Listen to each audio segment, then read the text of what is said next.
Hello everyone, welcome back to Buried Files.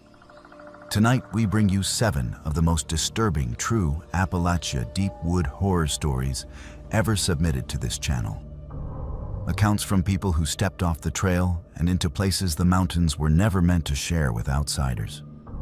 These are not campfire inventions, but first-hand confessions from hunters, locals, and wanderers who came forward with experiences too specific, too consistent, and too unsettling to dismiss as imagination. Names, locations, and timelines have been cross-checked wherever possible. And in several cases, their stories align with missing person reports, forgotten police files, and patterns whispered about for generations in those hills. In these woods, you will hear of a hidden camp that should not exist, voices that borrow the memories of the dead, an old folk bargain that may have cost a stranger their life, and a cabin that shows up only when you are already lost. If you value slow-burning, authentic horror drawn from real encounters instead of cheap jump scares, subscribe to Buried Files and turn on the notification bell so you never miss our next descent into the unknown. After you hear these testimonies, share your own Appalachian experiences or unexplained encounters in the comments below, because your story may be the next case we uncover. Now settle in, dim the lights, and listen closely as we enter the deep woods where the mountains decide who returns.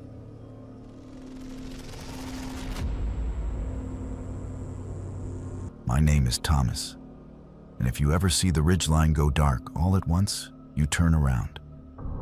You do not stop to look, you do not pull out your phone, and you do not tell yourself it is just a cloud. The mountains here do not use clouds when they want you gone.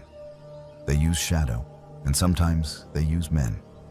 I grew up in a hollow where most folks knew each other's trucks by the sound of the engine before they even came around the bend. We had one church, one gas station, and more deer than people. I learned how to shoot before I learned long division. By the time I was 16, I knew every game trail in a 10-mile radius better than I knew the hallways of my high school. Back then, the woods were just woods to me. Trees, rocks, creeks, maybe a black bear once in a while if you were unlucky or stupid. My granddad always talked about other things in the timber, the kind people left offerings for in the old days. But I filed those stories under the same category as Santa and the Easter Bunny. I believed in what I could track. I believed in boot prints and beer cans and drag marks in the leaves. You could say I believed in people being the worst monsters around, but even that was more of a joke than a philosophy. Funny thing about jokes. Sometimes the mountain waits for you to laugh, and then it wipes the smile right off your face. It was early October the year it happened. The air had that sharp edge that makes your breath show up in front of you like cigarette smoke. Leaves were just starting to turn. My friends Cole and Ray had this brilliant idea that we were going to camp on the far side of Buckthorn Ridge, way past where the marked trails ended. We were all 18, freshly out of school, too broke for anything fun that involved gas money, and just bored enough to go looking for trouble. We took my truck as far as the logging road would allow, parked by a rusted old gate that had not been closed in years, and started hiking. We had cheap tents, off-brand flashlights, and a cooler full of warm beer that we were sure would taste better once night fell. The sun was low, slipping between the branches, painting everything that late afternoon gold that makes the forest look harmless. About an hour into the hike, Cole spotted something off to the right, down in a little dip where the trees grew thicker. "Y'all ever seen that trail?" he asked. I looked where he pointed. It was not really a trail. More like a faint path where the ground had been packed down by boots over a long time. No blaze marks, no signs. Just a suggestion of a way through, half hidden by dead leaves. "Nah," I said. "Probably just some old hunter's path." "Old hunter's path is where the deer are," Ray said, "and where the good camping spots are. We should have stayed on the logging cut, Should have kept going to the overlook where we had camped before. But boredom and beer are a bad combination, and none of us wanted to be the one who said no. So we turned off, ducking under low branches, following that barely there path deeper into the trees. It did not feel strange at first, just quieter. The sound of the main trail traffic vanished behind us. No distant ATVs, no voices. Just the crunch of our boots and the occasional call of a crow. The ground sloped down, then flattened out into a hollow that felt cooler than it should have, like the sun could not quite reach it right. That is where I first noticed the ridge line. Up above, you could see the cutout of the trees against the sky, a jagged black line with the orange and red of the setting sun behind it. I remember thinking it looked like teeth. Then a cloud moved across the sun, or that is what I told myself. And the whole line went dark, from left to right, like someone had run a paintbrush of shadow across it. Something in my stomach tightened, a little pinch of instinct. Maybe we should just camp up higher, I said. We go too low, it's gonna get damp. Cole laughed. You scared of a little dew, Tommy boy? I shrugged it off. No one wants to be the cautious one when you are 18 and stupid. We kept going. The smell hit us before anything else did. Not death exactly. Not that sweet rot of something long dead. This was fresher, like blood on iron and wet leather. I could taste it in the back of my throat. Damn, Ray muttered. Somebody's cleaning a deer down here. We stepped into a sort of clearing, if you could call it that. It was more like a spot where the underbrush had been beaten back and the trees seemed to lean away from the center. Tarps were strung between trunks, their camo pattern already faded. Two battered green tents sat half-collapsed near a ring of stones blackened from old fires. And then I saw the hooks. They were hanging from a thick crossbeam someone had lashed between two trees, 6 of them in a row. Big, ugly meat hooks, the kind you see in slaughterhouses, swaying a little in the breeze. There was dried brown on them that I did not want to examine too closely. Jesus, Cole whispered. Guess we found somebody's hunting camp. It was not just the hooks, though. On the nearest tree, somebody had nailed up Polaroids. Dozens of them, overlapping, curling at the edges. Faces stared out from the faded squares. Men, women, kids. Some smiling like it was a party. Some looking like mugshots. A few of them had dates scribbled in pen on the white borders. Others just had a single letter. I stepped closer, my chest tight. I recognized one of the faces. A girl from the gas station 2 towns over, the one who had gone missing last year. Her photo from the "Have you seen me" poster had been all over the county. Here she was again, younger, in a different shirt, hair pulled back. But it was her. This is not hunting, I said. My voice sounded small in that hollow. Could be somebody just collected news photos, Ray said, uncertainty all over his face. There are no headlines on these, I snapped. Look at the background. That is a house in daylight. Somebody took these themselves. The ridgeline above us went dark again, a smooth erase of the last bit of light. That is when we heard the engine. Not my truck.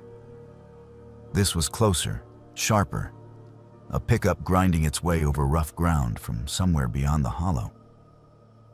Headlights flashed through the trees for a second, then disappeared as whoever it was rounded a bend, hidden by brush. Shit, Cole hissed. Hide! We scattered without even discussing it. I dove behind one of the sagging tents, flattening myself into the damp earth. Cole slid in behind a log. Ray ducked behind the tree with the photos on it, which made my heart lurch because it put him too close to the center of camp. The truck pulled up just out of sight, engine idling. I heard doors slam. 2, maybe 3 voices, low and rough. The words not clear, but the tone unmistakable. Easy, like they were home. Boots crunched on leaves. The men came into view. They were not monsters in the way you see in movies. No ski masks, no dripping chainsaws. Just 3 middle-aged guys in hunting jackets, mud on their jeans, caps pulled low. One carried a rifle casually over his shoulder. The other 2 had something between them, a shape they dragged from the bed of the truck. At first I thought it was a deer. Then the shape moved. It was a person, hands bound behind their back, feet tied, a sack over the head. The body bucked once, a muffled sound trying to escape from under the fabric. One of the men kicked the struggling form in the ribs. "Easy now," he said. "You start hollering and you wake the whole damn mountain." They hauled the person over to the hooks. My fingers dug into the ground so hard I felt my nails bend. Every instinct I had screamed at me to jump up, to yell, to do something. But there were 3 of them and 3 of us, and they had guns, and we had absolutely nothing. The woods suddenly felt as thin as paper between us. "You boys sure no one followed you from town?" Another voice asked. This one was deeper, a little breathless, like the man was heavier. "Ain't nobody coming up here," the first said. "Same as always." Same as always. Ray shifted his weight behind the photo tree. A twig snapped under his boot, loud as a gunshot in the suddenly quiet clearing. All 3 men froze. For a second, nobody moved. I held my breath so long my lungs burned. Then the man with the rifle swung it off his shoulders so fast I almost did not see him do it. "Who's there?" he barked. Silence. The bound person on the ground whimpered under the sack. "Thought you said nobody followed you," the heavier man said softly. No anger in his voice yet. That scared me more than if he had shouted. "All right," the rifleman said. "Come on out, slow, hands where I can see him. We can talk about this." Ray stayed behind the tree. I saw the rifle muzzle swivel toward my friend's hiding place. I saw the man's eyes narrow, tracking that one scrap of wrong in his camp. I could not feel my fingers anymore. The heavier man gestured to the others. "Sweep the tree line. If it is game, we eat.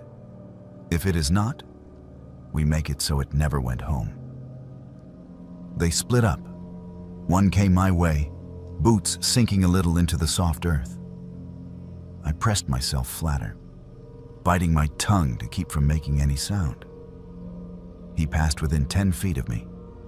I could smell his sweat, the tang of cheap tobacco. On the other side of the clearing, the rifleman stepped around the photo tree. "There you are," he said. What happened next is in pieces in my head, like shards of glass.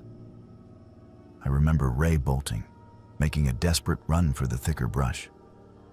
I remember the crack of the rifle and the way the sound bounced off the hollow walls. I remember something red on the leaves that was not from any deer. Cole and I ran. We did not shout to each other. We did not look back. We exploded out of our hiding spots and tore through the trees toward where we hoped the logging road was, branches whipping our faces, roots grabbing at our ankles. Behind us, someone hollered, another gunshot. Maybe it was a warning shot, maybe it was not. I did not care. I just ran. The ridge line ahead of us flickered. One moment it was just trees. The next it was a solid wall of black. For the 3rd time that day, the mountaintop went dark in a single smooth motion, like an eyelid closing. The men behind us crashed through the undergrowth, cursing. Then their sounds grew distant, muffled, like someone had thrown a blanket over the world. My own footsteps sounded far away. I do not know how, but we made it back to the logging road. One moment we were half falling down a slope, grabbing saplings to keep from breaking our necks. And the next we were stumbling out onto gravel, my truck sitting there where we left it like something from another life. We did not speak until we were halfway back to town, hands shaking so bad I could barely keep the wheel straight. We did go to the sheriff. We told him what we saw, every ugly detail. He went up there with a couple deputies the next morning. He came back with a face like stone and told us they found a fire ring, some trash, and a couple old tarps, but no hooks, no photos, no truck tracks, no signs of our friend. "You boys sure you were not drinking?" he asked. "You sure Ray did not just wander off mad and go home a different way?" Ray's parents reported him missing. His truck stayed in their driveway. His dog cried at the door for days. They never found him. Sometimes I dream about that hollow. In the dream, I walk into the clearing, and the Polaroids are there again, fresh and bright. I go closer and see new faces tacked up alongside the old ones. In the corner of one picture, half turned away, is me. When the nightmares get real bad, I drive.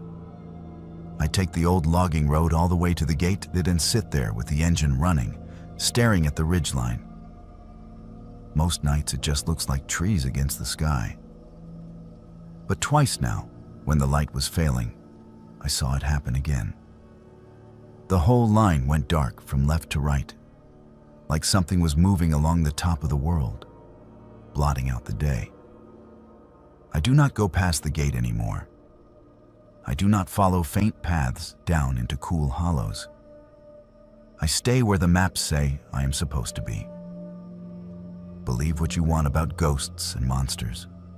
I am not here to convince you. I am only telling you that somewhere in those mountains, there are men who use the forest like a curtain, and something up on that ridge that helps them close it. And if you ever see the tree line go dark all at once, you turn around. You do not want to end up on that tree.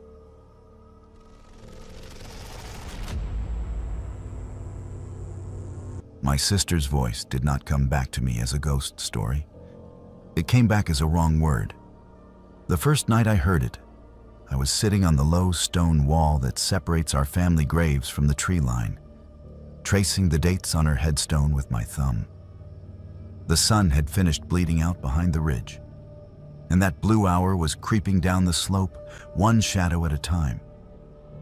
Crickets, a few distant dogs, the soft clink of my mother washing dishes in our house up the hill. Normal sounds, safe sounds. Then, clear as if she was standing in the woods 3 feet away, I heard my sister say my name. Bella. That was normal. That was what she always called me. What was not normal was the breath that followed, like she was running, and the way the words stretched out into the trees. Bella. Help. My whole body locked up. I did not stand. I did not run. I just sat there on the stone and turned my head towards the dark line of trunks. When she disappeared, people from town said it was a man, a truck, a bad decision.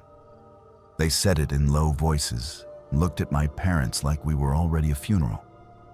The sheriff's report called it foul play suspected. The news mentioned the bloody shirt they found by the logging road, folded like laundry and left on the ditch bank. But there was always one small detail that did not fit the story they preferred to tell. The dogs never caught a scent that left the road. Every tracking hound they brought in circled, whined, and kept trying to pull back towards the trees. Like whatever had taken her had not driven away. Like it had walked. We buried an empty casket a year later, because you are supposed to. You are supposed to give grief a shape and a place. Her headstone sits closest to the woods, because she loved the trees, my mother said. I did not argue, but that was not why. It was because we all knew that if there was even one piece of her left, anywhere in this world, it was out there, under those branches. Bella. The voice called again from the hollow. Softer this time. Please. If you have ever lost someone and then heard them where they could not possibly be, you will understand this part. There is a moment where your mind tries to put on brakes, to explain, to rationalize. Wind in the leaves. Kids playing on the next road over. A memory bubbling up and spilling over into sound. And then there is your heart. That stupid old traitor, jumping at the chance to believe. I slid off the stone wall without remembering I had decided to move. My hand brushed the cold top of her headstone as I stepped into the grass. It felt like letting go of something that could never hold me back. The tree line was only 20 or 30 steps away. The ground dropped off quick into our family hollow, where the land dips and folds in on itself before climbing towards the ridge. When we were younger, my sister and I played there for hours, building forts out of deadfall and pretending the creek was a moat. My mother always shouted from the porch for us to be back before it got blue dark. That specific shade you only get in the mountains when the last light is still up on the ridges, but the hollows are already night. It was blue dark now. The ridge still glowed faintly. Under the trees, everything was already 2 shades closer to black. I did not bring a flashlight. I did not think to. "Where are you?" I called. My voice came out small, like I was 10 again. "Over here," the voice answered. It was further down the hollow, near where the old logging road used to cross the creek before it washed out. I fell. The words were right, but the rhythm was wrong. My sister always talked fast, stepping on the ends of her own sentences like she was late to finish them. This voice left space between each syllable, like it was tasting them. That bothered me enough that I stopped at the first big oak and put my hand on its trunk. The bark was rough and solid under my palm, a real thing in a place that suddenly did not feel real at all. "Say my middle name," I said. I do not know why that is what came out. Maybe because she used it to annoy me when we fought. Silence. Then a soft laugh, too low. "You are being stupid, Isa. Just come help me." My middle name is not Isa. It never has been. She knew that. She weaponized it. She would wait until my friends were around and then sing it like a song. The whole ridiculous 3-syllable thing my grandmother chose. My cheeks would burn and she would grin, and then we would wrestle on the living room floor until my mother yelled and my father separated us like puppies. If that had been her, she would have said it right, and she would have thrown it back in my face like she always did, because older sisters do not pass up a chance to embarrass you. My hand stayed on the oak. I realized, suddenly and with a kind of cold clarity, that I could not hear the house anymore. No dishes, no TV, no dogs. Even the crickets sounded like they had stepped back a few yards, as if they did not want to be too close to whatever was about to happen. "I cannot see you," I said. "Come closer." Branches shifted further down the hollow. Leaves rustled. It did not sound like one person moving. It sounded like several, all pushing against each other, all just out of sight. "Please," the voice said. "Please, it hurts." It had the right amount of breath in it, the right note of pain. It was trying very, very hard. "I am getting a flashlight," I heard myself say, and I stepped backward, hand still on the trunk, like that touch was the only thing keeping me anchored.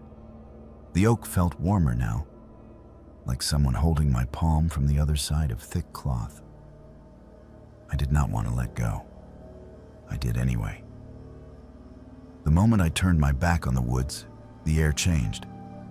Not the temperature, that stayed cool, almost damp, but the pressure. It felt like being underwater and suddenly breaking the surface. Sounds rushed back. A car on the highway. My father's laugh from the porch. my mother's voice calling my name, faint but real. I walked, not ran, back up to the house. I told myself that if I ran, it meant I believed there was something to run from. Inside, my parents were at the kitchen table with a spread of bills and a pot of coffee between them. They both looked up when I came in. "You were out by her stone again," my mother said. Not a question. "Yeah," I answered. "I thought I heard." I stopped. If I said it, it became a thing that existed outside my head. My father's jaw tightened.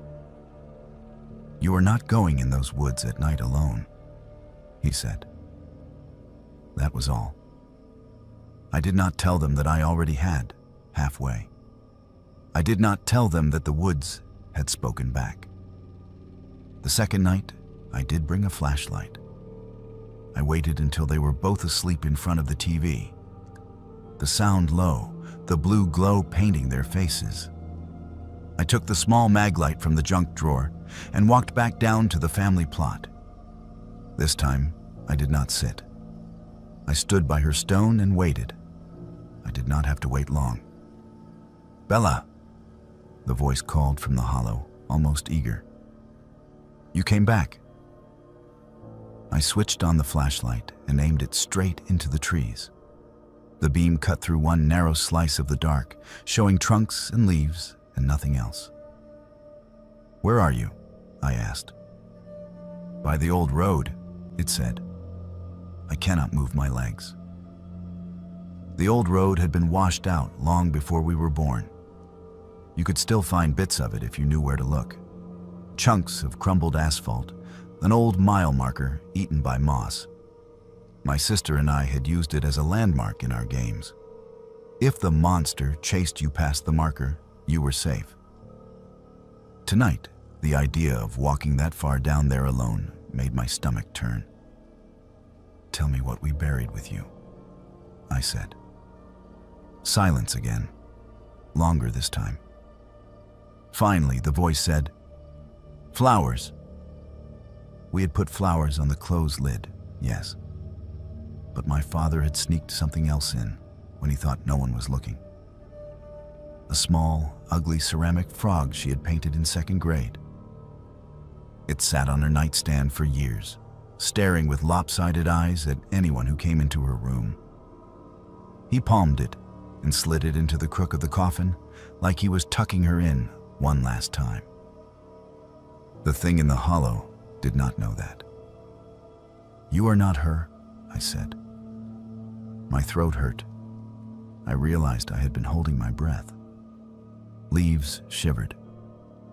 Something like a sigh moved through the trees, not from one direction, but from many.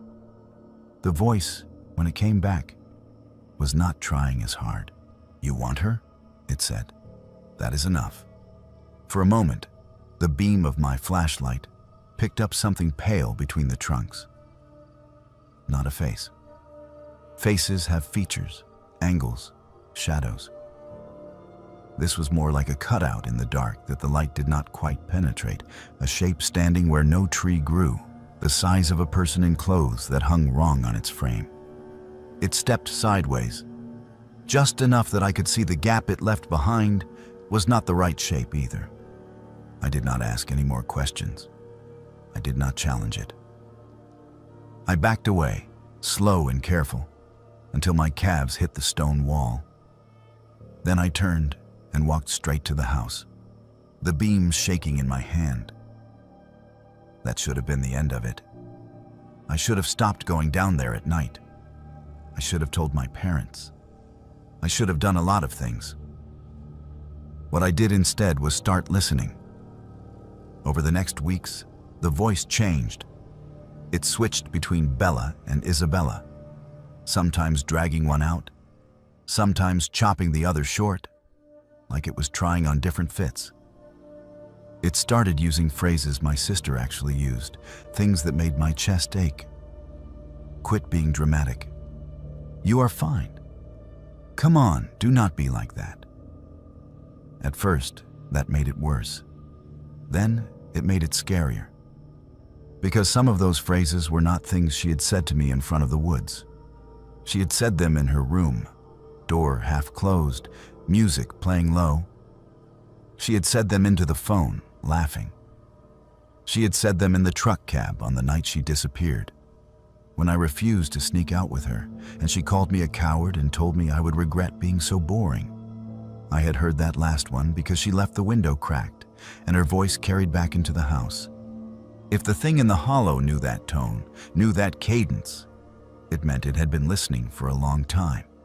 The last time I answered it was in late November, when the leaves were mostly down and the bones of the trees showed against the sky. The air had that brittle cold that makes sound travel further than it should. I stood at the edge of the plot, arms wrapped around myself, and listened to it call. Bella, I am cold. You're in the ground, I said. Whatever is out there is not you. You are wrong. The voice sounded almost annoyed now, like it was tired of playing. I am where you left me. I am where they folded me up. I am where the dogs turned away. It should not have known about the dogs. My mother never talked about that part. I stared into the dark until my eyes watered. Somewhere down in the hollow, a creek gurgled over rocks, the same way it always had. Somewhere further up, an owl called. Normal sounds. Safe sounds, if you did not know better. What do you want? I asked. The woods went quiet. I mean, truly quiet. The kind of silence that pushes in on your ears. When the answer came, it came from closer than it should have. I want you to come where I am, it said. They brought me here. You can walk. Something moved. Not down the hollow now, but up, towards the family plot. Dry leaves shifted, then stopped. I shone the flashlight and caught a glimpse of bare toes disappearing behind a tree. Skin the color of riverstone. That broke whatever thin thread had kept me rooted there. I ran. I did not care about what running meant. I did not care about dignity or proof. I bolted for the porch, up the steps, through the door, and locked it behind me. My mother woke at the noise. I lied and said, I thought I saw a coyote. She told me to stay inside when it was dark. I promised I would. I have kept that promise. It has been 6 years. I go to her stone in daylight now. I bring flowers, and once, when nobody was looking, I brought a cheap ceramic frog I found at a yard sale that looked almost like the one she made. I set it on the grass and tucked it half under the headstone. It felt right. On certain nights, when the fog comes down from the ridge and sits low in the hollow, I stand at my bedroom window and listen. The sound carries up through the trees, thin and stretched, like it is coming from the bottom of a well. Sometimes it calls my name right. Sometimes it gets it wrong. Lately, it has started using words my sister never would have used. Older phrases, old names for the creek and the ridge that only my grandfather used to say. It is learning new tricks, or maybe it is getting bored with the old ones. People still ask me if I think she died that night by the road. If I think some man did what men like that do and then left her in a ditch somewhere the dogs missed. I tell them yes, because that is the story they can live with. The story I live with is different.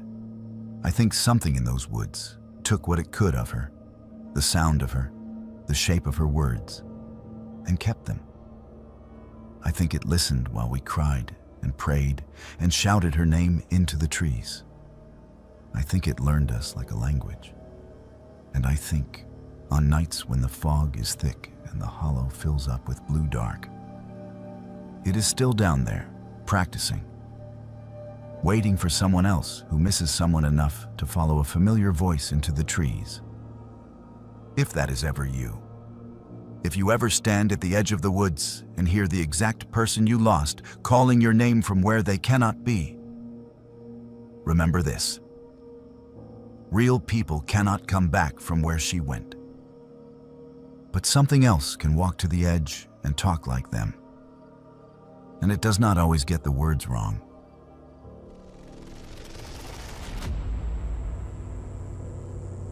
My grandfather used to say the roots know more names than the headstones ever will. He said it like a joke, rocking on that old porch swing, but he never laughed after. Just watched the tree line like it might answer back. I did not understand what he meant until the day I went looking for help under the laurel thickets. My name is Julian, and if you grow up poor in these mountains, you get used to the land taking things from you. Jobs, crops, sometimes people.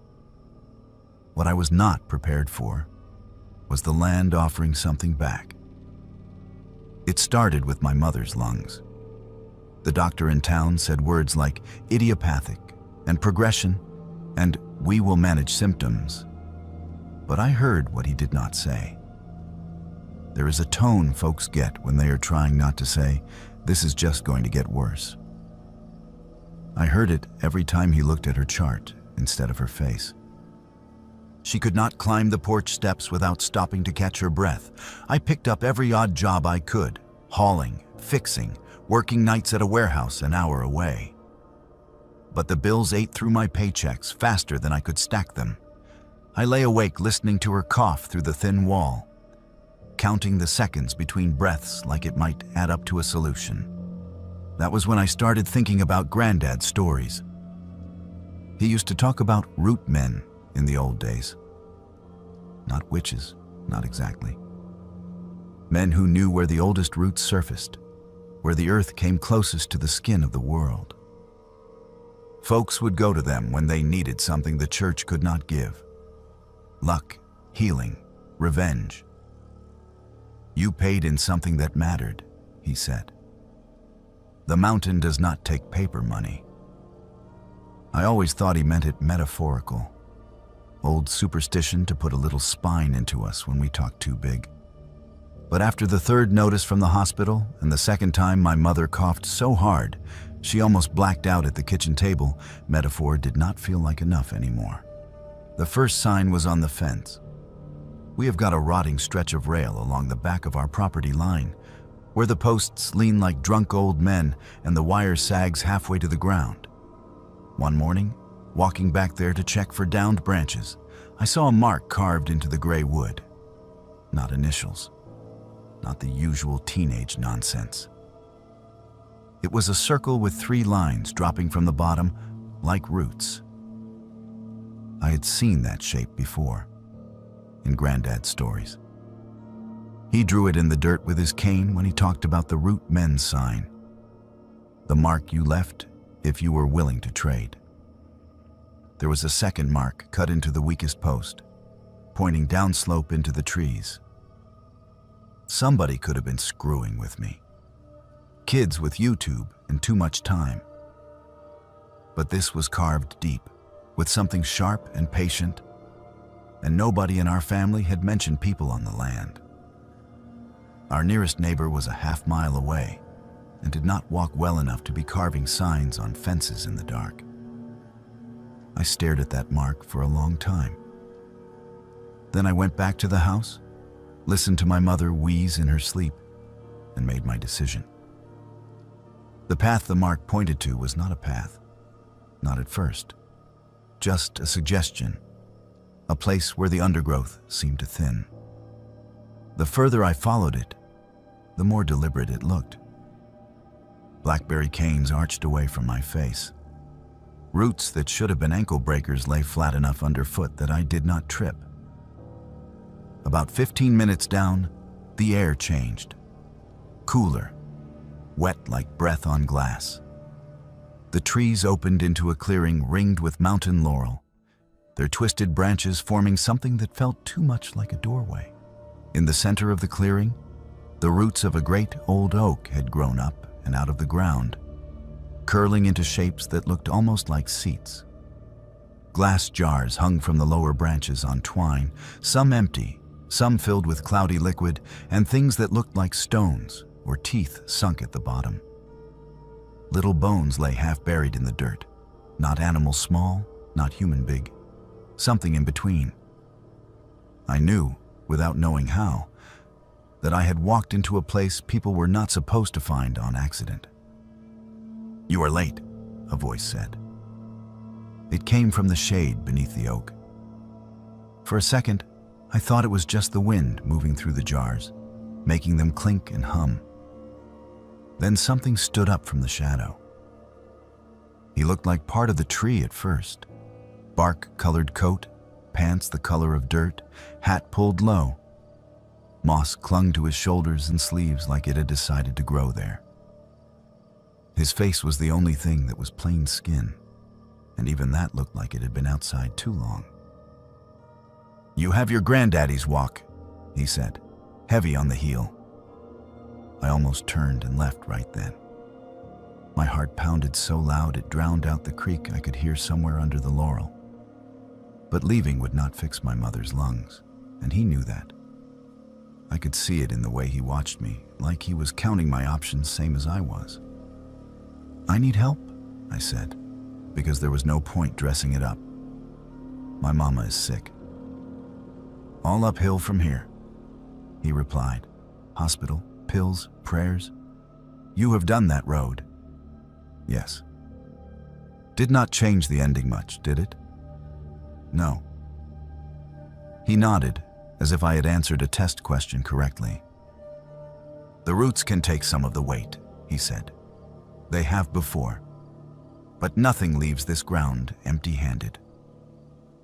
He tapped his boot on the dirt between us. "You understand?"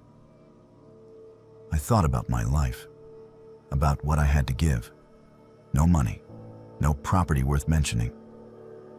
My own years did not feel like much of a bargaining chip. I would have thrown them into the fire gladly. "What do you want?" I asked. He smiled then, and his teeth were too even for a man who lived with moss on his coat. "Someone is already marked," he said. "Someone up on that ridge does not belong here. The mountain has been whispering their name through the roots for a while now, but it is not polite to take without an invitation."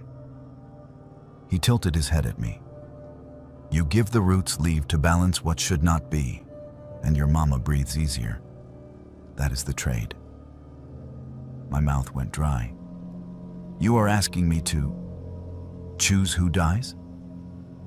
He shrugged. "You think anybody up there cares who chokes on a ventilator in your little house? The mountain is older than their maps. It knows its own.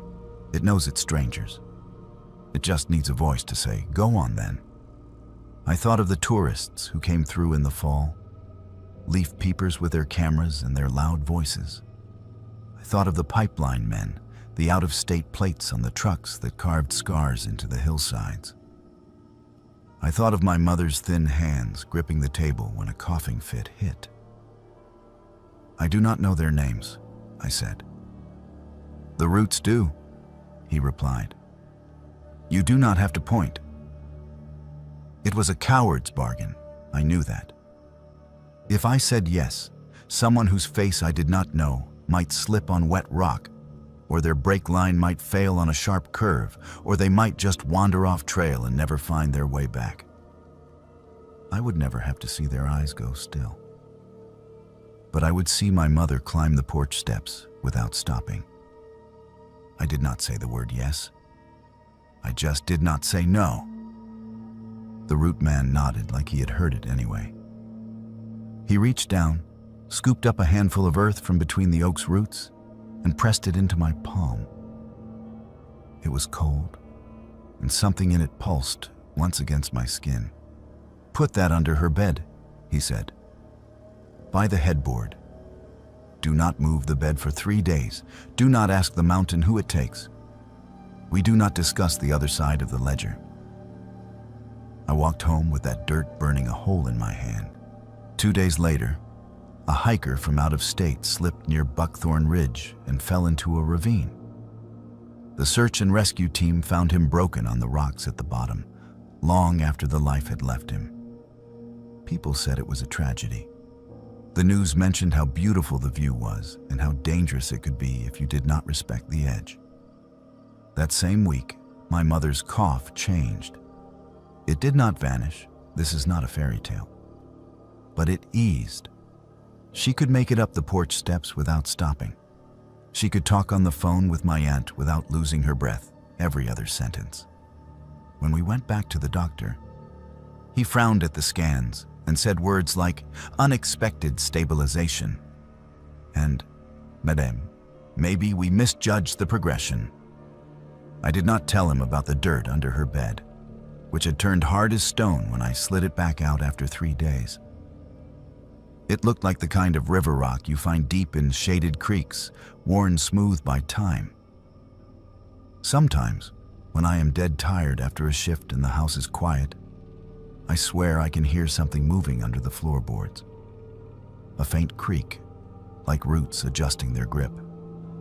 I tell myself it is just the house settling, old timber, old pipes. Then I remember the hiker's obituary. He had a name. He had a family up north who thought these mountains were just a weekend scenery change. They posted a picture of him smiling at some overlook from the year before. In the background of that photo, if you squint, you can see the faint line of our ridge. I have not gone back to the clearing since. But sometimes, when I walk the back fence, I run my fingers along the old posts. A few of them feel smoother now, like something has been rubbing against them from the inside of the wood. Maybe the roots do know more names than the headstones. Maybe one of those names is mine.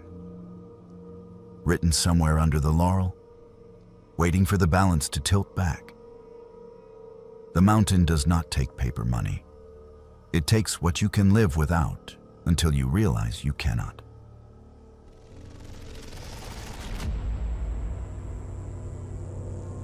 I lied to the police about what I saw on Switchback Road. I told them it was dark, that I was tired, that I must have misjudged the distance. That was the version they wrote down. The real version is the one that still watches me every night when I drive home from the hospital. My name is Hannah, and for 8 years I've worked nights as a nurse in a small Appalachian town where the mountains start right at the edge of the parking lot. The road I take home curls up and around those slopes. 3 tight switchbacks in a row with nothing but a low guardrail and a long drop between you and a forest that never seems to end. People warn each other about deer on that road, about black ice in winter, drunk drivers on weekends. Nobody warns you about the lights. It was a Tuesday in late November, the kind of cold that turns breath into smoke the moment you step outside. I had just finished a 12-hour shift on the medical floor, the kind where every room is full and every monitor alarm feels like it is wired directly into your spine. I remember rubbing the bridge of my nose as I started the car, feeling the ache behind my eyes, promising myself I would sleep straight through until dusk. The first switchback came and went like always. Guardrail, drop, a glimpse of the town lights below. I know that curve so well I could probably drive it with my eyes closed. It was on the second turn that I noticed them. At first, I thought they were deer eyes in the ditch. 2 bright points of reflected light just off the asphalt on the right, about where the embankment starts to slope. I eased off the gas, ready for the sudden panic of a deer bolting in front of me. Only, the eyes did not move. They did not blink either. I rolled closer, maybe 30 miles an hour, squinting through the windshield. As the car crept forward, more of them appeared between the trees above the ditch. 2 more, then 4, then 6. Each pair at the same height off the ground, all facing the road. It was like driving past a row of invisible people holding mirrors at head level. My headlights washed over them, and they stayed exactly the same. Steady, white-yellow points. Animal eyes flash and change as they catch the beam from different angles. These did not. A pressure settled in my chest. It felt like standing in a room where everyone has stopped talking at once. Okay, no, I muttered. My voice sounded too loud in the car. I reached for the radio and got a mouthful of static. Not a song trying to come through, not the usual fading in and out from mountain interference. Just a solid sheet of white noise that swallowed the DJ mid-sentence. My phone, plugged into the charger, went from 50% to a black screen with a dead battery symbol in less than a minute. I told myself it was the cold, bad wires, bad luck. Anything but the thought that chewed at the back of my brain, that maybe whatever I was looking at did not want me calling anyone. As I hit the midpoint of the curve, the ditch on my right leveled out into a narrow stretch of flat ground. That is when I saw that the lights were not just by the roadside. They were up the slope too, in straight vertical lines between the trees. 2 by the ditch, 4 above them, 6 higher still, all perfectly spaced, like someone had drawn a grid on the mountain and pinned a pair of eyes at each intersection. They did not move. They did not blink. But I had the sickening impression that they were following my car, not by turning, but by somehow always being exactly where they needed to be, to look straight into my windshield. There is a moment when fear stops you from breathing. Mine hit right as the engine shuddered. The dashboard lights flickered. The car jerked once, twice, like it was going to stall. My foot instinctively slammed on the gas, stupid, I know, on a mountain curve. But the engine caught and roared a little louder, as if in protest. The steering felt sluggish, like I was pushing through water. "Keep going, keep going, keep going," I whispered to the wheel, like it could hear me. I did not look at the lights again. I kept my gaze on the double yellow line, on the tiny slice of asphalt illuminated ahead. Out of the corner of my eye, I could still feel them. Rows and rows of watching points, climbing the slope and maybe the opposite slope too, turning the whole hollow into a kind of corridor. When I finally rounded the bend and hit the straight stretch that leads toward the third switchback, the radio snapped back to life mid-song. My phone screen lit up with a charging symbol like nothing had happened. The engine smoothed out. The air in my chest loosened. By the time I pulled into my driveway, I had half convinced myself exhaustion had turned deer into demons. 2 days later, my co-worker Carla did not show up for our shift. Carla is not the type to no call, no show. She texted if she was going to be 5 minutes late. When the charge nurse called her phone, it went straight to voicemail. Her husband had not seen her since she left for night shift the evening before. She drove the same road I did. The sheriff's deputies found her car on the second switchback, nose against the guardrail, driver's side door open. No skid marks, no sign of impact. Her purse still in the passenger seat, her phone dead on the floor mat. They searched the woods for 3 days. Dogs, volunteers, the whole small-town swarm of people who care, because it might be them next. They did not find a body. They did not find her shoes. They did not find anything but some broken twigs leading a few yards into the trees before they just stopped. When they asked me, in a cramped interview room that smelled like old coffee, if I had noticed anything strange on that road that week, I had a choice. I could tell them about the lights. I could tell them about the radio dying, about the feeling of being watched by something that did not need to move to follow you. I could watch the skepticism slide over their faces as they wrote that down and decided I was tired, stressed, maybe in need of a wellness check myself. Or I could be the sensible night shift nurse who knew better than to bring ghost stories into a missing person case. "I did not see anything," I said. "It was just another night." One of the deputies, a man I went to high school with, gave me a look like he knew I was holding something back. I met his eyes and held the lie steady until he looked away. The thing about lying is that it does not erase what happened. It just relocates the weight. I carried it with me every shift after that. Every time I glanced at the clock and calculated how dark the mountain would be when I drove home. A week later, the sheriff brought me into his office. He closed the door, which he never does, and set a laptop on the desk between us. "We pulled this off Carla's dash cam before the battery died," he said. "I want you to tell me what you see." The footage was dark and grainy, the way cheap cameras always are. I recognized the curve by the angle of the guardrail, the shape of the trees. Headlights swept the ditch, the embankment, the slope.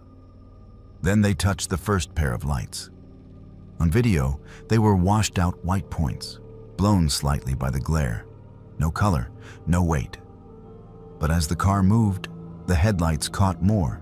2, 4, 6. Exactly where I remembered them. Exactly in those same neat lines. Up the slope, between the trunks. Like someone had installed rows of reflectors in a place where no human had bothered to put even a warning sign. There were no bodies, no shapes, just the lights, unwavering. At the moment where my radio had died, Carla's did too. The audio cut to a flat hum. The timestamp at the bottom of the screen slowed for a second, the seconds ticking over too hesitantly, as if the device itself did not want to mark time in that stretch. "Could be lens flare," the sheriff said. "Could be," I answered. He watched my face more than the screen. "You sure you did not see anything out there, Hannah?" I swallowed. My tongue felt too big in my mouth. "I saw what you saw," I said carefully. "Light doing something I do not understand." He accepted that, wrote something down, closed the laptop. Later, the footage corrupted. That is what they told the news when people asked why it was not being used to help find her. The copy I saw was the only one that came out clean. Or maybe that is what I tell myself. So I do not have to imagine whoever, or whatever, was behind those lights watching itself on replay. It has been a year. Carla's husband moved away. Her case file sits somewhere in a drawer under the heading, "Missing Presumed Dead." The road did not change. The curves still snake up the mountain. The guardrail still shimmers in my headlights. Deer still dart across when you least want them to. The lights are still there. They do not show up every night. Sometimes weeks go by where that stretch is nothing but darkness and the usual reflectors. But then, on a random Tuesday or a foggy Friday, they appear again in my peripheral vision, already arranged, already waiting before my car even reaches the bend. I tried another route for a while, a longer way home that added 20 minutes to an exhausted commute. The third night, a rock slide closed it off. A week later, black ice spun me halfway around on a supposedly safer road. I ended up back on switchback without meaning to, hands sweating on the wheel, heart punching my ribs. Now, I drive it every night. I keep the radio off. I keep my phone face down. When the lights appear, I do not stare at them. I let them sit at the edge of my vision like lines of spectators at a race I never signed up for. Here is the part I have not told anyone. They are getting closer. At first, they stayed on that second switchback, lined up nice and tidy along the embankment. Now, once or twice, I have seen a pair much earlier on the road, in a patch of trees that never used to hold anything but shadow. A month ago, one single pair appeared at the edge of the hospital parking lot, high up in the tree line, gone when I blinked, but leaving me cold all the same. Maybe I lied to the police because I did not think anybody could help. Maybe I lied because I was afraid they would believe me and decide I was the one who needed locking up. Or maybe I lied because the moment I told the truth out loud, whatever is lining that mountain with eyes would know my name the way I know Carla's. And I am not ready to feel that many lights turn all at once, to look straight at me. If you ever drive Switchback Road at night and your radio dies for no reason, do yourself a favor. Do not slow down to see what is watching you. Some things in these mountains do not chase. They do not need to. They just stand in the dark, and sooner or later, you come to them.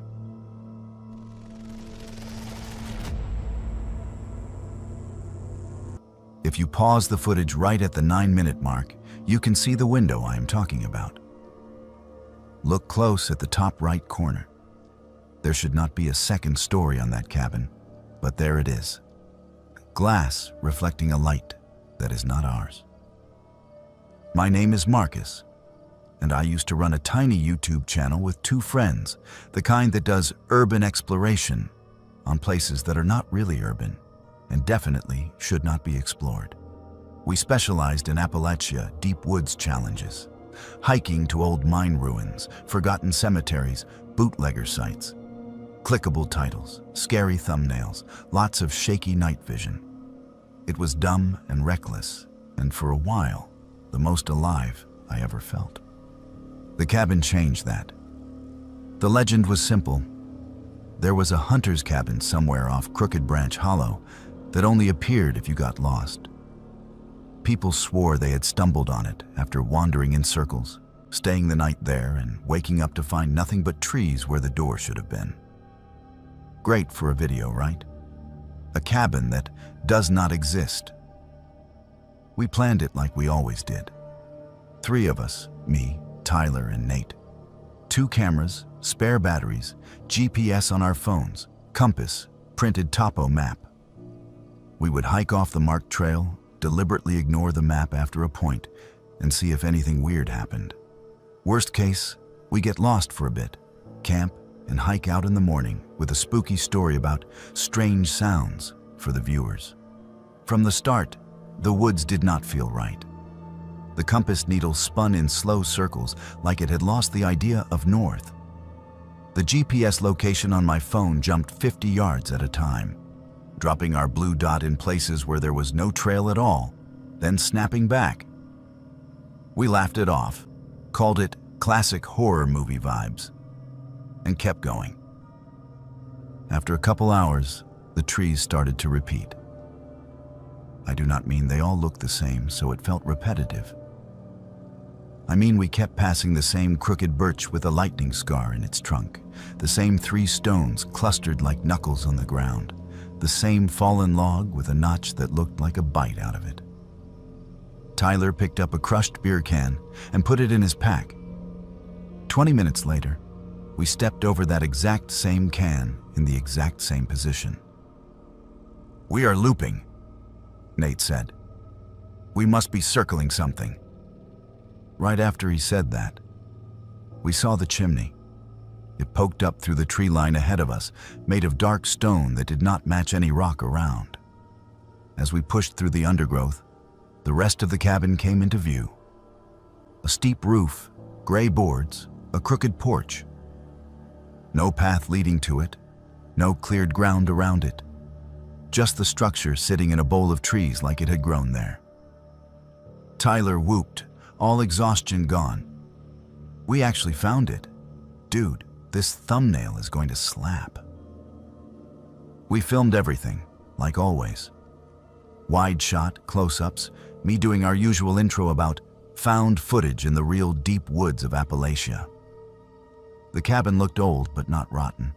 The boards were weathered but solid, windows unbroken, doors shut and slightly warped in its frame.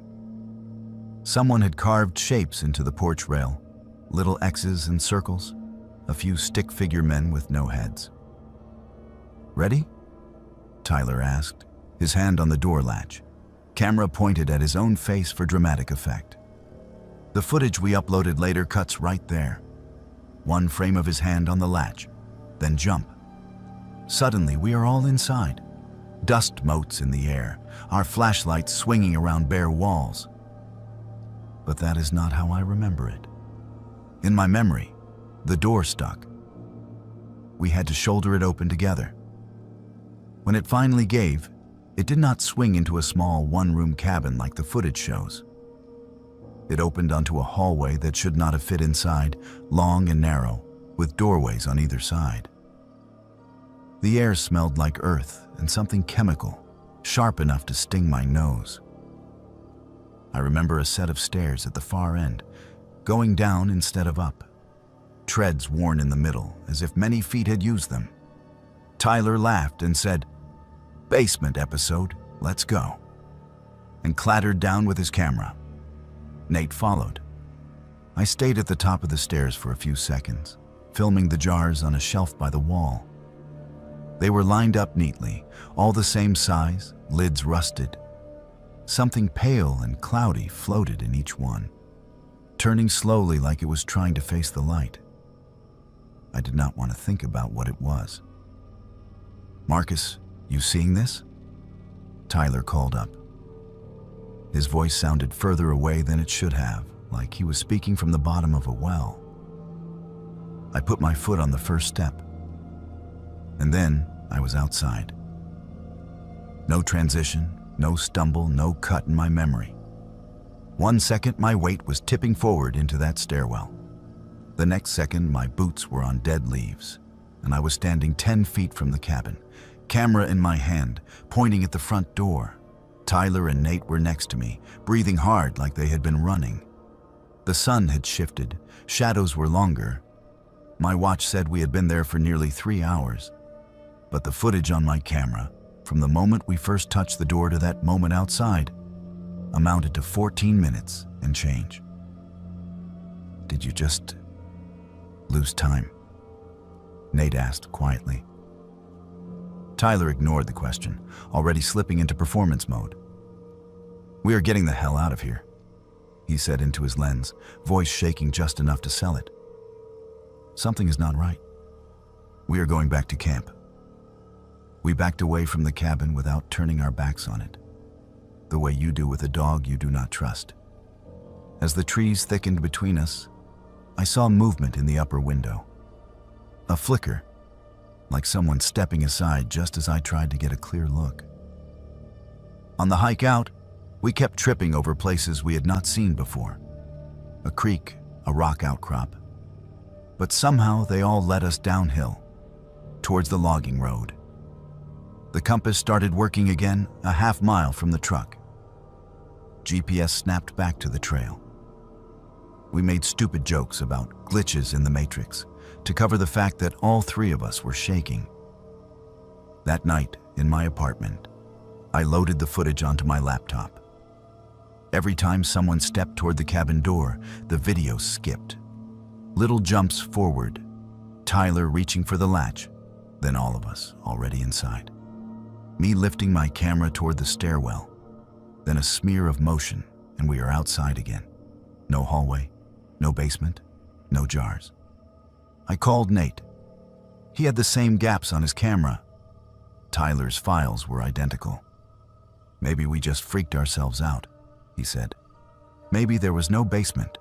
We got in, saw it was nothing, left." "Then why can I picture the stairs?" Nate whispered. "Why do I remember someone down there knocking from inside the walls?" Tyler stopped answering our group chat a week later. His roommate found him in their bathroom, pills scattered on the tile, music still playing in the living room. The note he left did not mention the cabin. It did mention not being able to sleep because something under the floor kept knocking, always 3 times, always just as he was drifting off. After the funeral, I deleted the cabin footage from my hard drive, or I tried to. The progress bar stalled at 99% and then vanished. The files were gone when I checked the folder. I emptied the recycle bin. I smashed the SD card with a hammer for good measure. 2 months later, during a thunderstorm, my TV turned itself on at 3 in the morning. The screen stayed black for a second, then flickered to a paused image. Frame 9 minutes and 3 seconds. Timestamp burned into the corner. The cabin window, upper right. A reflection in the glass that might have been trees, or might have been a face turned away. I unplugged the TV from the wall. The picture stayed for a full 3 seconds before it blinked out. The channel is dead now. No more uploads, no more deep woods challenges.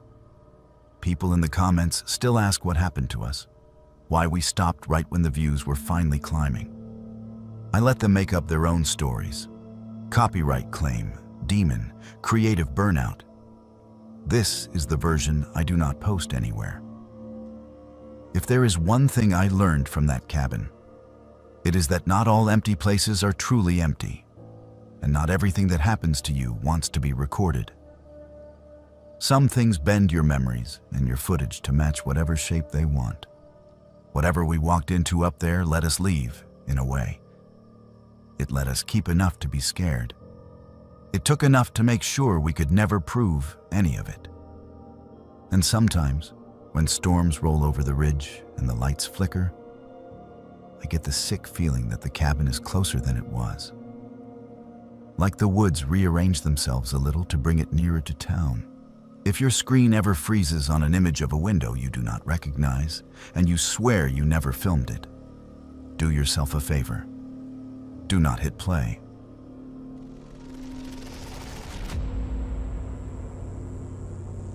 Here is a little test you can do if you ever move to a hollow in these mountains.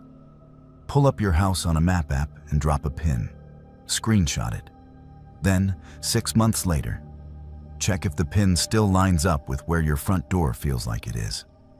My name is Patrick, and the last time I checked, my cabin was not on any map anymore.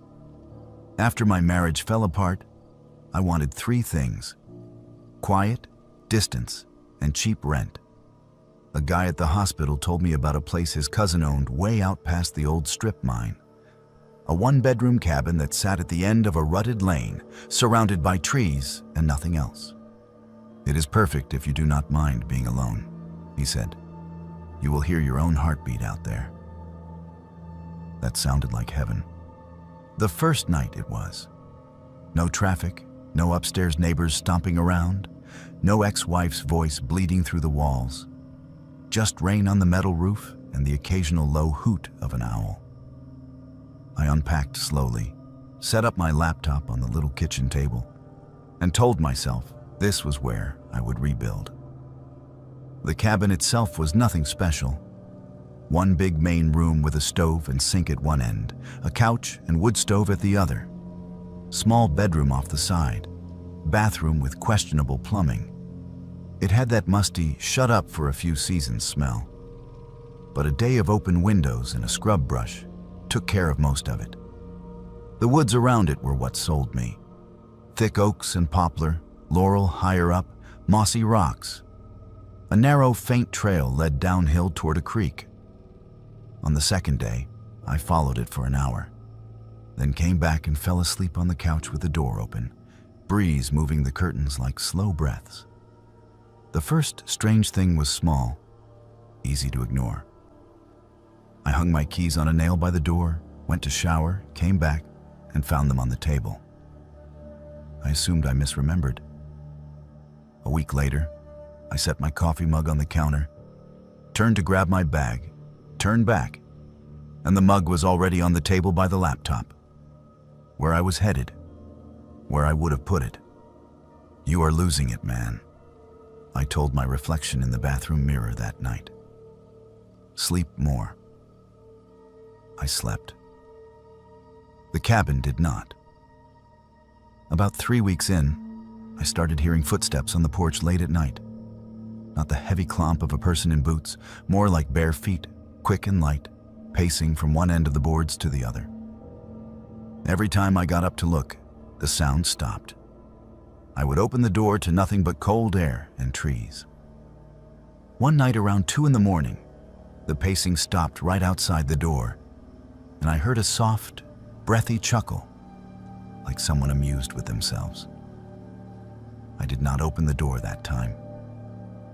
I sat on the couch, every light on, and waited until dawn turned the windows gray. I told myself it was raccoons, foxes, coyotes, anything but the mental image of a person standing there, ear pressed to the wood. The cabin got helpful after that. I would think about making coffee, and when I walked into the kitchen, the kettle would already be sitting on the burner, lid off. I had no memory of taking it out. I would reach for a book I wanted to reread, and it would already be laying on the arm of the couch instead of on the shelf. Once, I came home from the store, arms full of groceries, and the chair at the table was already pulled back, angled toward the window where I like to sit. At first, I appreciated it. Who would not want a house that anticipates you? I chalked it up to routine, to my own muscle memory. Maybe I set those things up and just forgot. Long shifts, stress, easy explanation. Then it started anticipating things I had not done before. On a rainy Saturday, I sat on the couch scrolling on my phone, feeling restless. I thought, completely idly, that I should rearrange the furniture so the couch faced the wood stove instead of the window. I did not stand up. I did not move a thing. I just imagined it, the way you think. I should paint that wall someday. I fell asleep like that. When I woke up, the couch had moved. The coffee table, too. The whole seating area had rotated 90 degrees to face the stove. My books that had been stacked on the floor were neatly lined up along the wall by the new orientation. There were faint drag marks in the wood and a scuff on the rug, as if something had nudged and tugged and gotten everything just so. I checked the door, still locked from the inside. Windows latched, no muddy footprints, no sign of anyone else. It felt, all at once, like waking up in someone else's house. I should have left then. Called my buddy and begged his couch for a while. Instead, I laughed too hard, the sound bouncing off the low ceiling. "Okay, haunted house," I said out loud. "I get it. You are quirky." Talking to it made it worse. The more I acknowledged it, the bolder it got. I would mutter, "I should go for a walk." And 10 minutes later, when I stepped outside, there would be a faint, newly trodden path leading off to the left where there had not been one before. Grass bent, leaves disturbed. If I followed it, it would take me somewhere I had never seen. A little pool tucked between rocks, a hollow full of ferns. A view of the hollow I did not know existed. I never saw anyone else on those paths. I never saw any sign of boots, just my own prints if I doubled back. The footsteps at night changed. Instead of pacing, whatever it was started circling the cabin. Tap, tap on one wall, then the next, then the back. Always the same pattern. 4 sides, 2 taps per wall, a slow orbit. One evening, after a long, bad day at work, I came home angry. The hospital had cut hours, my ex had texted something venomous, and my brain would not shut up. As I unlocked the door, I thought, not said, just thought. I wish I did not have to go back out there. I wish I could just stay here and let the world handle itself. The words had barely finished forming in my head when something answered from the far corner of the main room. "You can." The voice was mine.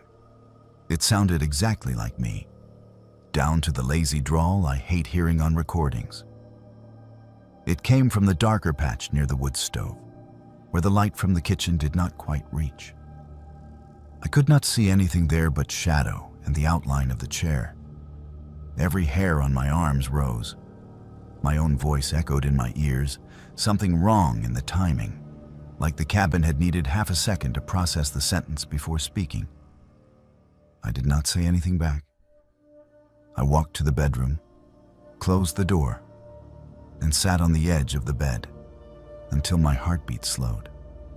Through the wall, I heard the soft scrape of wood on wood, as if a chair was being turned to face the door. After that, I started trying to prove to myself that it was all in my head. First, the map. I pulled up my address on my phone, dropped a pin on the cabin, and saved the screenshot. pin right at the end of the lane where the roof showed through the trees. 2 months later, after a string of nights where the tapping never stopped, not just 4 walls once, but loops over and over until dawn, I checked again. The satellite image still showed trees, the faint lighter square of the roof. But when I dropped the pin on where I knew the cabin sat, the app snapped it back up the lane to the old trailer lot near the road. No matter how I tried, the map would not let me say, here. It only accepted, near here. Then the mail changed. My bills started coming addressed to just the route and box number, no street name. Packages got delayed because address not found.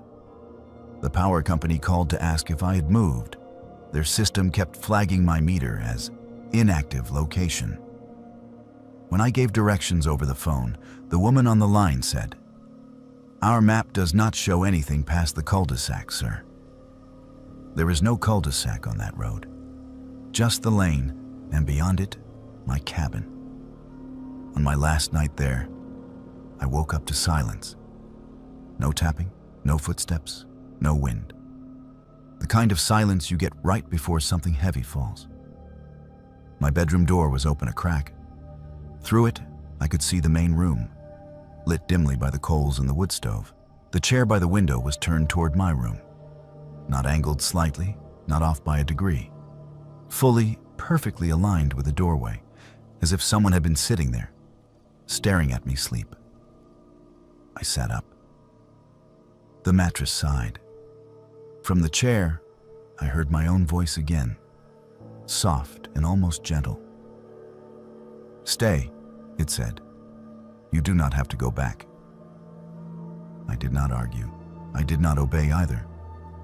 I stood, grabbed the duffel I had never quite finished unpacking, and walked out. I did not turn off lights. I did not lock the door. I did not look at the chair. Outside, the woods felt closer to the cabin than they had when I moved in. Trees leaning in, branches almost brushing the porch rail. At the end of the lane, where gravel meets paved road, I stopped and looked back. The trees were just a thick, black wall. No cabin roof, no glint of glass. For a second, I had the insane thought that if I walked back up, there would be nothing there. Just the imprint of a foundation in the dirt. That if I opened my photos on my phone, every picture I took inside would be blurry, the background smudged like a thumb had been dragged across reality. I did not test it. I got in the car and drove. In town, my address works. Maps know the street. The mail arrives on time. At night, in my new apartment with neighbors above and below, I still hear footsteps sometimes. But they are ordinary human ones, irritating but harmless. Every once in a while, someone mentions that old hollow and how there used to be a cabin back there. Years ago, before the road washed out. They say it burned down. They say it was condemned. They say it never passed inspection. Stories change depending on who is talking. I do not correct them. If you ever find a place that seems to like you a little too much, that anticipates you before you act, that makes it easier and easier to stay inside and harder to leave, do yourself a favor. Check the map, drop a pin, and if one day it refuses to stick exactly where your front door is, understand that the place you call home may have decided you are not a visitor anymore. You are inventory.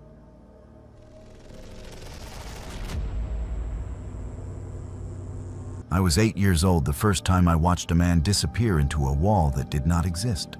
Back then, the new multiplex just off the highway was the pride of our little Appalachian town. 8 whole screens, neon lights, a lobby that smelled like butter and sugar and cold air conditioning. My mother called it the city in a box. For me, it was magic. Cartoons 10 feet tall, sodas as big as my head.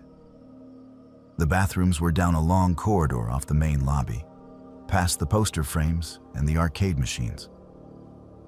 On Saturday afternoons, that hallway was a river of kids and parents and teenagers trying to look bored. My mother did not like crowds, so she always sent me ahead with, "You know the way, Eli. I will be right here when you get back." That day, the line at the women's restroom was wrapped halfway around the corner. She gave me a strained smile and waved me toward the men's, which was empty except for one stall door closed and a man washing his hands at the sink. He was the first thing that felt off. Not because he looked scary. He did not. He wore a brown coat, the kind my grandfather wore to church, and a flat cap. His hair was neatly trimmed. His shoes were polished. He could have been anybody's uncle or neighbor. But he was not moving quite right. His hands were under the running water, but he was not rubbing them together. Just holding them there, fingers spread, staring at his own reflection. The tap was on full, splashing, going nowhere. From where I stood, I could see his mouth in the mirror. It was open just a bit, like he was caught halfway between words and had forgotten the rest of the sentence. I did what any 8-year-old boy intent on proving he was not scared of public bathrooms would do.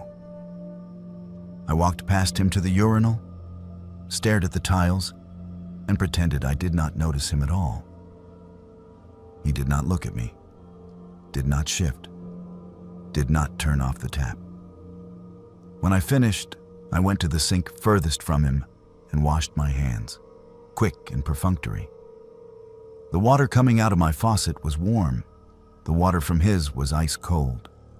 I could feel it from half the counter away, a chill radiating off the stream. That is when I realized there was no sound coming from his sink. Mine gushed and echoed. His poured in silence. The hairs on my arms lifted. I dried my hands on my jeans and turned to leave. As I reached the door, he spoke. "Do you know where Theater 9 is?" he asked, in a voice that sounded like someone had pulled it up from the bottom of a well. Slow, thick, every syllable a little delayed. I stopped with my hand on the push bar.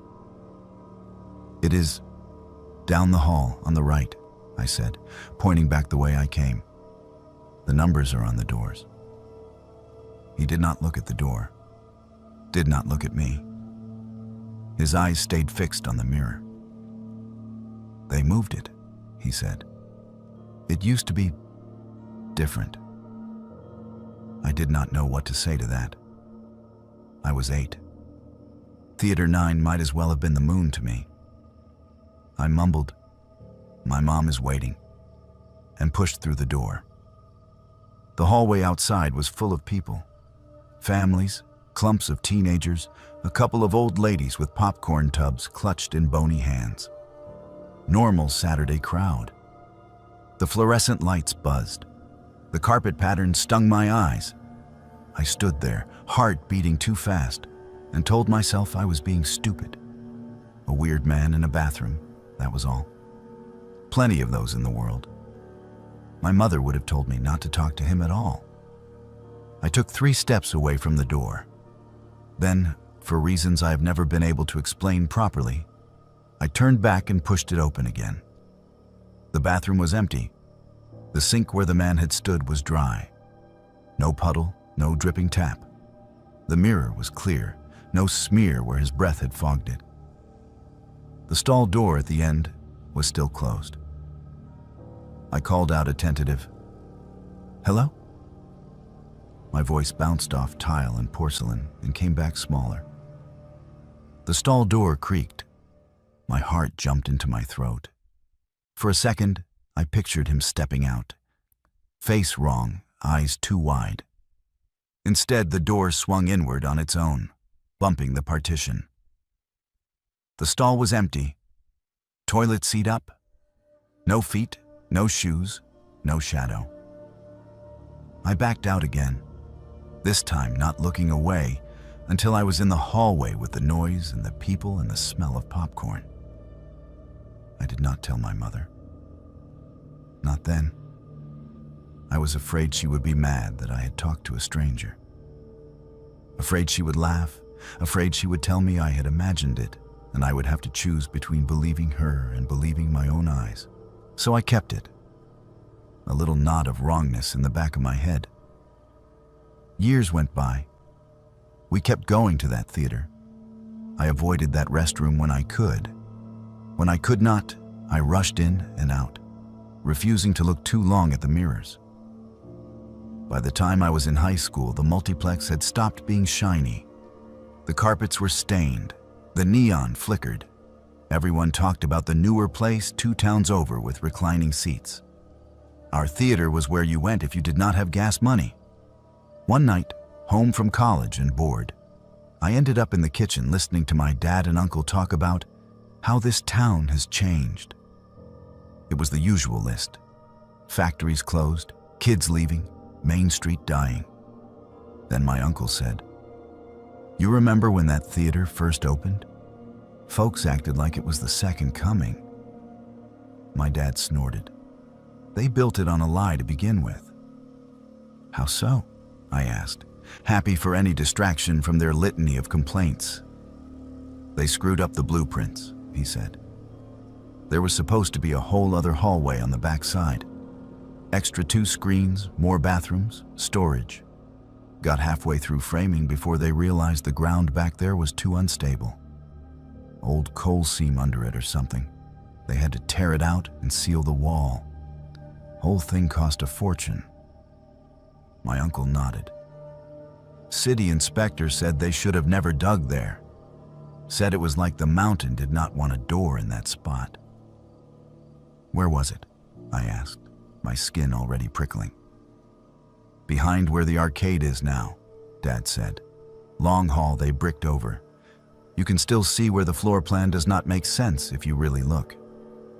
Later that week, I went back to the theater with a couple of friends to see some horror sequel. Habit more than desire. While they bought snacks, I walked down the bathroom corridor alone. The hallway felt narrower than I remembered. The men's room door was in the same place, the same scuffed metal plate at the bottom. Across from it, the wall where the poster frames hung had a long, slightly raised seam running down the length of it. Painted over, but visible if you knew to look. A faint, vertical line, like a healed scar.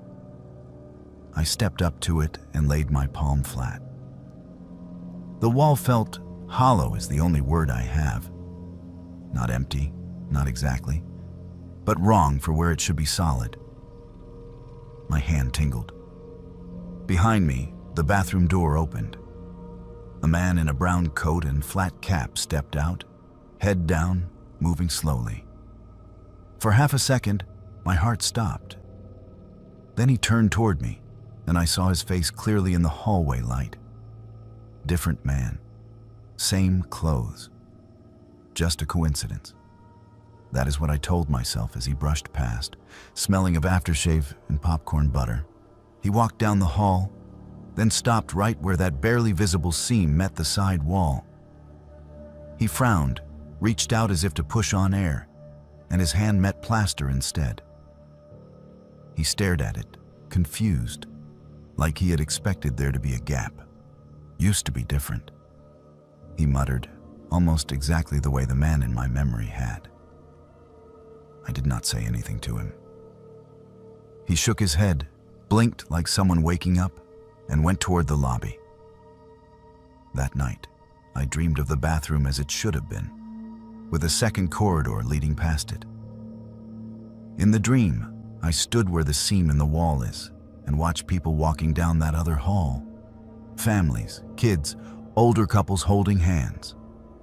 They were all slightly faded, as if seen through old glass. None of them looked back at me. At the end of the hall in the dream was a door marked Theater 9. The number was the same as our real Theater 9, but the font was older, more ornate. Light leaked around the frame, flickering like projector glow. I could hear something on the other side. A soundtrack, maybe. But the low undercurrent did not sound like any movie I had heard. It sounded hungry. In the dream, I reached for the handle. Before I could touch it, something from the other side moved closer to the crack, pressing against the door. The frame swelled, wood groaning. A breath of air pushed through, smelling like old coal and cold water and 1,000 people's exhalations trapped with nowhere to go. I woke up with my hand outstretched, fingers curled around nothing. I do not go to that theater much anymore.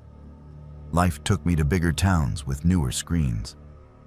But whenever I visit home and drive past, I look at the back of the building where the hill slopes up against it.